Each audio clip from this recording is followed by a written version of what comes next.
বাঙালিরা না কিন্তু মাছ না খেলে না বেশ দিনটা পার হয় না, তাই না বন্ধুরা? ঠিকই বুঝেছো তো। আমাদের বাড়িতে আজকে হচ্ছে কি মাছ আর মাছের 3 পিসের টক করব।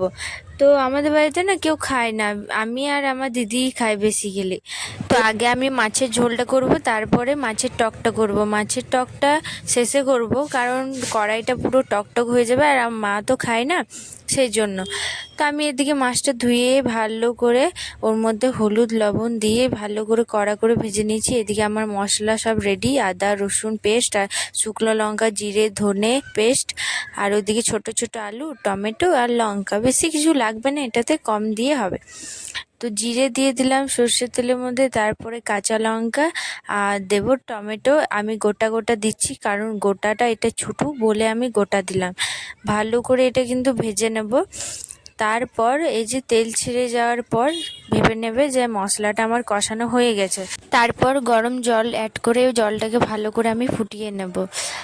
আর এই ভিডিওটা না অনেকটাই ধুন্দলা চলে এসছে, জানি না কেন। এটা যেমন দেখাচ্ছে রংটা সেমনি না, খুবই সুন্দর লাগছিল, রংটার জন্য একটু মিস্টেক হয়ে যাচ্ছে। আমি খুব কম মশলা দিয়ে বানিয়েছি, যেহেতু গরম, আর গরমের দিনে বেশি মশলাটা খাওয়া কিন্তু ঠিক না। আপনারাও এমনি হালকা করে বানাবে, শরীরের পক্ষেও ভালো। তো কেমন লাগলো ভিডিওটা কমেন্ট করে জানাও, সাবস্ক্রাইব করো চ্যানেল।